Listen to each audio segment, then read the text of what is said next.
lovely 4+ acre Vista Garden has amazing views of the Port Washington Narrows and Finney Bay. This south-facing garden is a paragon of how to effectively create a garden on a hilly and exposed lot. And we're standing in what's called the Bioretention Garden, one of 15 distinct garden rooms designed carefully to fit the exposure, topography, and microclimate of each spot. This garden features steppers that lead through the metal arbor and swaths of tall ornamental grasses and colorful perennials like asters, autumn joy sedum, salvias, and California fuchsias. Many of the plants here are repeated throughout the garden because of their adaptability and hardiness. A combination of evergreen heath and heather cultivars in different foliage and bloom colors brighten this garden all year round.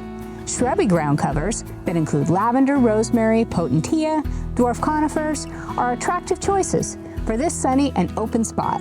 John has expertly woven the different garden areas together with granite steps set into the slopes and paths of Canadian granite dust that follows the hilly contours. First, he planted conifers in strategic locations in the gardens, filling in around them with other types of plants. The Vista Gardens is a plant lover's garden, combining all plant types in attractive layers. We've talked about layering in other planted videos from an aesthetic standpoint, but layering is functionally important for soil stabilization too. The ground covers root shallowly and prevent surface erosion. They draw moisture from the first 6 inches of soil, whereas the woody plants, like big shrubs and trees, knit the slope together and seek water and nutrients further down in the soil profile. The shallowly rooted plants like grasses and perennials, they share the wealth with the trees and shrubs that root more deeply. Together, the different layers of plants from the tree canopy to the ground prevent erosion by slowing down the raindrops that hit the trees and cascade through the plant layers, slowing each plant as it hits. By the time the rain reaches the ground, it has less force and is more easily absorbed into the soil surface. This is a key for controlling runoff and preventing erosion on slopes. So is limiting the amount of bare soil that is not covered by plants. John paid careful attention when planting the different areas, observing how the top of the slope gets the most wind and the most intense sun.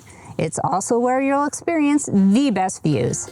Plants chosen for this area can handle the harsh exposure and are the most drought tolerant. Some of the plants you find here are strawberry tree, multiple pine tree varieties, kinnikinnick, and blue spruces. The John Lentz Garden is a shady spot at the bottom of the long sloping garden where it receives more water courtesy of gravity and carefully contouring. It was planted accordingly and features 30 rhododendrons from a rare collection, dawn redwoods, maples, and many types of ground covers. In summer, it feels lush and cool in comparison to the more exposed areas of the garden. One of the most challenging parts of planting and maintaining plants on a slope is irrigation.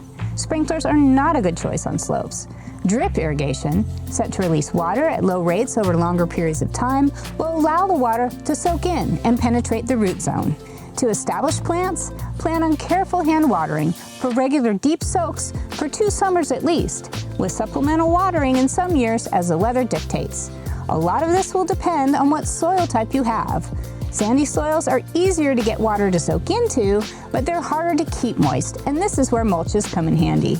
Vista Garden soil is mostly clay, which holds moisture well. This has made it possible to grow the wide variety of conifers in Sam's Conifer Reserve with no supplemental irrigation beyond the hand watering in the first 2 summers to get them established. That's impressive.